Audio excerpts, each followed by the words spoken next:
కొన్ని ఘటనలు ఊహకు కూడా అందవు. పిల్లల కోసం ప్రాణాలు ఇచ్చే తల్లిదండ్రులు మనకి తెలుసు, చాలా చోట్ల మనం చూస్తూనే ఉన్నాం. కానీ కన్న బిడ్డలపైన తల్లిదండ్రులకున్న ప్రేమ వర్ణనాతీతం. అంటే అమ్మా నాన్న అనే పదానికి మాత్రం ప్రత్యామ్నాయం ఉండదు అంటే ప్రతి ఒక్కరూ యాక్సెప్ట్ చేయాల్సినటువంటి విషయం. కానీ ఆస్తి తగాదాల వల్ల కన్నబిడ్డలే తల్లిదండ్రులను పొట్టను పెట్టుకుంటున్నటువంటి దుస్థితి ఎంత బాధాకరం. ఇలాంటి ఘటనలు చెప్పడానికి కూడా అసలు మాటలు రావటం లేదు. విజయనగరం జిల్లా పూసపాటిరేగ మండలం చల్లవానిపేట పంచాయతీలో ఇక్కడ నిన్న కళ్ళల్లో పనిచేస్తున్నటువంటి ఒక అమ్మా నాన్నని కన్న కొడుకే ట్రాక్టర్తో గుద్ది చంపేశాడు అంటే ఆ మాటలు చెప్పడానికి కూడా అసలు మాటలు రావటం లేదు. హృదయం చలించిపోతోంది. ఒక్కసారి ఏదైతే ప్రమాదం జరిగిందో ఆ ఘటనా స్థలం వద్ద ఉన్న మొత్తం ఊరంతా విషాదంలో ఉండిపోయింది. ఎందుకంటే అప్పటి వరకు పొలంలో పనులు చేస్తున్న వాళ్ళ ఎదురుగుంట ట్రాక్టర్తో తన కొడుకే ప్రాణాలు తీయడానికి ముందుకు వస్తుంటే ఆ కన్న తల్లిదండ్రులు వాళ్ళ కష్టం కానీ లేకపోతే వాళ్ళ బాధ కూడా వర్ణనాతీతం అని చెప్పాలి. ఒకసారి వాళ్ళ చెల్లి ఉన్నారు, ఆమెతో మాట్లాడదాం. ఎవరైతే తల్లిదండ్రిని పోగొట్టుకున్నటువంటి కన్న కూతురు గుండెలు అవిసేలా రోధిస్తోంది. ఆమె ఇక్కడికి చేరుకోవటం, మొత్తం ఊరంతా ఇక్కడికి చేరుకున్నారు. అసలు ఏం జరిగిందో కూడా తెలుసుకుందాం. ఏమైందమ్మా? మీ పేరేంటి? ఆ పేరు రాధా. నాన్న అమ్మ పేరు చెయ్య, నాన్న పేరు అప్పలనాయుడు. అప్పులు తీరట్లేదని అప్పులు తీర్చుకోమని గొడవలు పడితే నన్ను ఏం జరిగిందో తెలీదు. అక్కడ వ్యవసాయం తీస్తుండగా, వ్యవసాయంలో పని చేస్తుండగా ట్రాక్టర్ పట్టుకొని వెళ్ళి ఇద్దరిని కలిపి చంపేశాడు. అంతవరకే నాకు తెలుసు. తర్వాత ఏం జరిగిందో కూడా నాకేం తెలియదు. నేను లేను. అంటే మీకేమైనా పొలాలు ఇచ్చారు అన్నటువంటి? అప్పు తీర్చట్లేదు, ఇంటి లోన్ ఉంది, బ్యాంకు వాళ్ళు ఇంటికి వస్తున్నారని నేను 4 విడతలు కట్టాను కాబట్టి నాకు పొలం రాశారు. నేను అప్పు తీరుస్తానని చెప్పబట్టి. ఎంతండి పొలం? 30 సెంట్లు మాత్రమే. ఇప్పుడు అమ్మ వాళ్ళకు ఉన్నది కూడా అదేనా? ఇంకా ఉంది. ఇంకా నాన్న పేరు మీద 50 సెంట్లు ఉంది. అది మీ బ్రదర్ అన్నయ్య అవుతాడా? తమ్ముడు. తమ్ముడు పేరు మీద రాస్తారా? ఇంకా లేదు, నాన్న పేరు మీదే ఉంది. తమ్ముడుకో 30 సెంట్లు ఇచ్చాను. అతనికి పెళ్ళయిందండి? పెళ్ళయింది, భార్య పాప. వాళ్ళు ఎక్కడ ఉంటారు? వేరేగా ఉంటున్నారు. ఇంట్లో నప్పట్లేదని వేరే పెట్టారు పెద్ద మనుషులు. ఏం జరిగింది కరెక్ట్గా? నిన్న వాళ్ళు పొలంకి వెళ్ళారా అమ్మా నాన్న? ఆవులకి రేకులు, అదే వ్యవసాయం మొక్కల్లో రేకులు పీకడానికి వెళ్ళారు అంతే. అంతవరకే తెలుసు. ఎందుకు ఇంత కఠినమైన నిర్ణయం? వినడానికి ఎంత బాధేస్తోందమ్మా. అంటే వాళ్ళు ఏదో అమాయకంగా ఇంత ఎండల్లో కూడా వాళ్ళు పొలం పనులు చేసుకోవడానికి వెళ్తుంటే మృత్యువు అంటే కొడుకు రూపంలో పైకి వస్తున్న వాళ్ళు రక్షించండి అని, కాపాడండి అని ఎవరిని అడగగలుగుతారు? ఎవరిని అడగలేదమ్మా, ఎవరు లేరు, ఎవరిని అడగలేదు. ఇక్కడ ఉన్న జనాల కళ్ళు మూసాడు, జనాలు భగవంతుడు మూసాడు, ఆడు మూసాడు. అంటే ఎప్పుడైనా ఇలా జరిపిస్తుంది కూడా అనుకోలేదు, అసలు ఊహించలేదు. కానీ చెప్పేసేసాడు, ఎప్పటికైనా మీ ప్రాణాలతో నేను ఆడుకుంటున్నా అన్నాడు. అలాగే ఆడేసుకోండి అమ్మ. జలం ఇచ్చిన తల్లిదండ్రిని అలాగ ఆడుకోవచ్చా చెప్పండి? అసలు ఆయనకి బతికిచ్చిందే వాళ్ళు కదా. బతికిచ్చింది వాళ్ళే. ఇల్లు నీ పేరునుంది, భూమి నీ పేరునుంది, 9 తులాల బంగారం నీ పేరునుంది, ఇంటి మీద 10 లక్షలు లోన్ పెట్టావు. నువ్వు 3 సంవత్సరాలు కట్టకపోతే ఆడపిల్ల కడుతుంది ఓడేసి. ఆ అప్పులకి బంగారం మళ్ళీ ఇప్పుడు తాకట్టేట్టి ఈ అప్పులు కడుతుంది. ఎప్పుడైనా మీరు తీర్చుకుంటే నా డబ్బు నాకు ఇచ్చేయండి అని అంటుంది కదా. మీ భూమి మీకు ఇచ్చేతను అంటుంది కదా. ఆ మాత్రం ఖర్చు పెట్టించుకోవడం ఏంటమ్మా? ఇప్పుడు ఇవ్వకపోతే ఇప్పుడు దాన్ని మట్టుకు అది బతుకుతుంది. తల్లిదండ్రులు లేకపోతే ఈ ఆస్తి అంత నీదేనా? ఏం పంచేసుకుంటారా? నేను తోటిపోయారమ్మా. అలా చేయమనే ఎవడెంత బలం ఇవ్వకపోతే అలా చేస్తాడమ్మా. ఎందుకు అసలు అమ్మా నాన్న జన్మనిచ్చిన వాళ్ళ పట్ల అంత కోపం ఏంటి? ఏం కోపం ఉంది దేనికి? ఎంత నూరు పోసారు, ఎంతమంది లెక్కించారు, ఇలా జరిపించారు. ఇంత ఘోరం ఎక్కడ? ఏ పాపం ఎన్ని జిల్లాలు మీరు వెళ్తారు? మీకు ఎక్కడైనా తెలిసింది ఎలాంటిది? తండ్రి పిప్పి అయిపోయాడు. తండ్రి పిప్పి అయిపోయాడు. తల్లికి ఇక్కడ నుంచి ఈ మక్క నుంచి కాలుకి 3 ముక్కలు అయిపోయిందమ్మ. ఇలాగే పొట్ట మీద పొట్ట ఆవిడకి ఎక్కించాడు. అంతా ఆడు ఏం పట్టుకు పుట్టాడో. శేఖర తాళపులు రాజశేఖర. పెళ్ళి అయిందమ్మా, పెళ్ళి అయింది. పెళ్ళి అవ్వకముందు బాగానే ఉండాడు. పెళ్ళి అయిన తర్వాత ఇప్పుడు 4 సంవత్సరాలు కూతురు ఉంది ఆడికి. ఏడు చేశాడు, మరి ఆ ఎదవలు ఏడు చేశారు, వీడు ఎలా మారాడు. ఆ? దించకంటే మమ్మల్ని చూసుకుంటాడమ్మ. గొడవలు అవుతున్నాయా ఈ మధ్య? అవుతానే 2 సంవత్సరాలు పట్టే. అయినా చాలా దిక్కలు పెద్ద మనుషుల దగ్గరికి వెళ్తే పెద్ద మంది చెప్పేశారు, నువ్వు ఇలా తీసుకురా, నువ్వు ఇలా తీసుకురా, ఈ అప్పులు తీర్చారు, భూమి నీకు ఉండిపోద్దా, ఆస్తి నీకు ఉండిపోదు, నీ ఇల్లు ఉండిపోదు, నువ్వో పక్కన ఉంటారా, నువ్వో పక్కన ఉంటారా అంటే అలాగనేవాడు.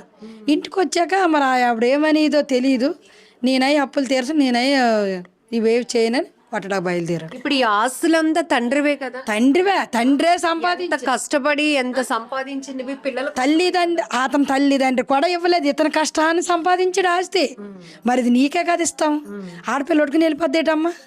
ఇప్పుడు తల్లిదండ్రి ఇచ్చింది ఏదో కూరకు పట్టుకెళ్తుంది, అయినా నువ్వు అలా చేసినప్పుడు అది ఎలా పట్టుకెళ్తుంది, ఇక్కడ కదా ఉంటాయి.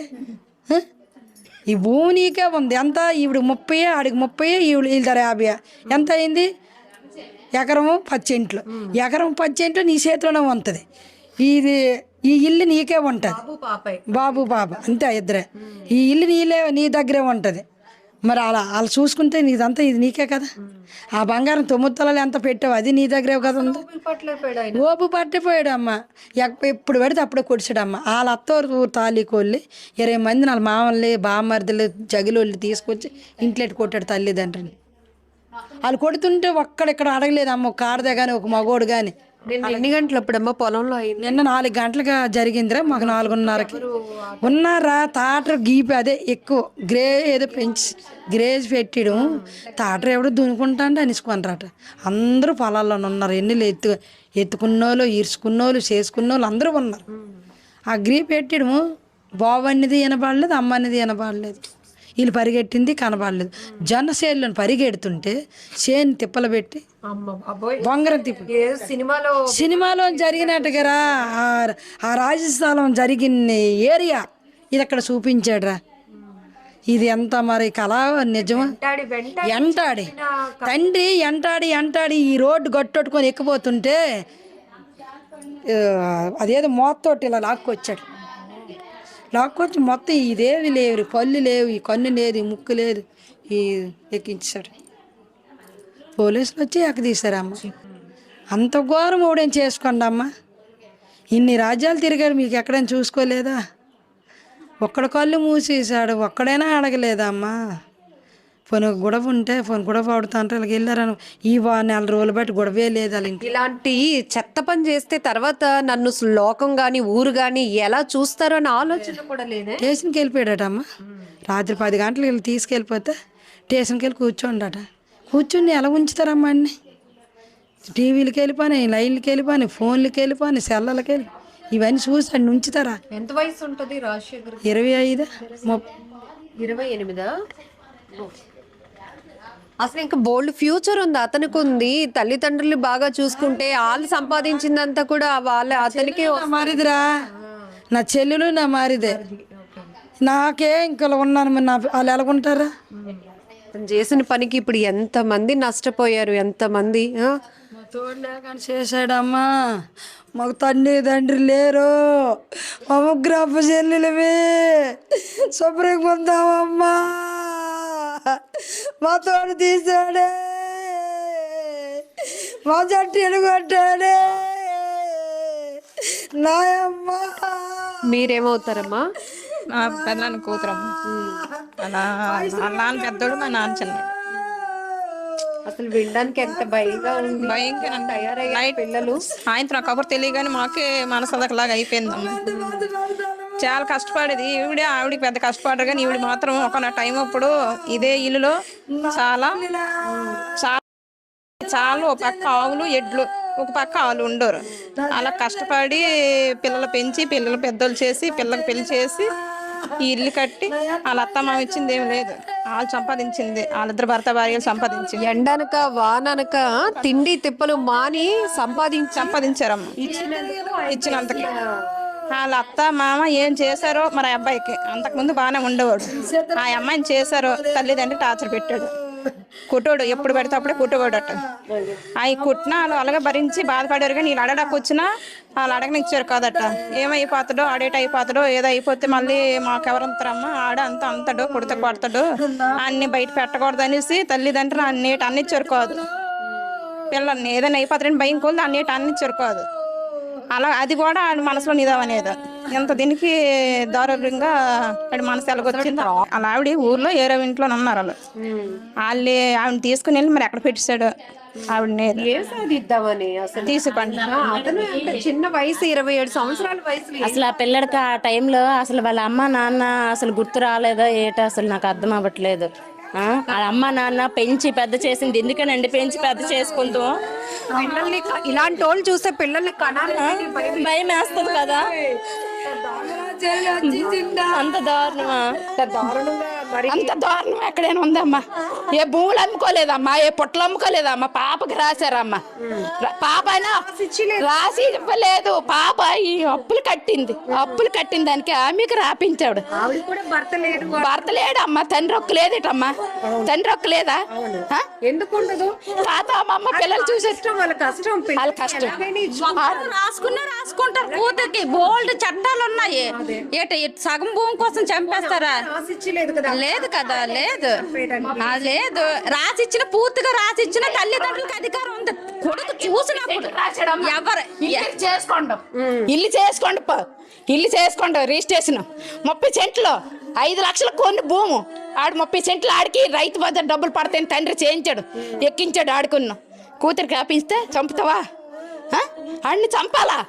ఆడిని చంపపోతే వినడానికి భయం వేస్తుంది. పొలంలో పరిగెట్టించి చెప్పడం అంటే అంత దారుణం. అది తల్లిదండ్రులని అంతే చూస్తూ ఉంటాం. అది వినాలి. అది స్క్రిప్ట్. అది ఇది నిజ జీవితంలోనే అంత దారుణం. అది వినడానికే దీనిలో బయట వాళ్ళకి అలాగ ఉందంటే మా పరిస్థితి ఎలాగ ఉంటుంది మీరు ఇమాజినేషన్ చేసుకోండి. కుటుంబ పరిస్థితి చెప్పడానికి కూడా మాటలు రావటం లేదు. వ్యవసాయం చేసి తిండి తిప్పలు మానుకొని ఎండనక వాననక పొలం పనులు చేసుకొని కోట్ల రూపాయలు పిల్లల కోసం సంపాదించి పెట్టిన తర్వాత అవన్నీ రాసిచ్చేలేదనో లేకపోతే ఇంకేం చెప్పాలో కూడా మాటలు రావటం లేదు. వీళ్ళ బాధ ఏడుపు వింటుంటే గుండెలు తరుక్కుపోతోంది. ఆ తల్లిదండ్రులని వెంటాడి అతను ట్రాక్టర్ మీద వచ్చి వాళ్ళని పరిగెత్తించి వాళ్ళు చెప్తున్న మాటలు వింటేనే అసలు మాటలు రావట్లేదు. ఓహోకి అందవు.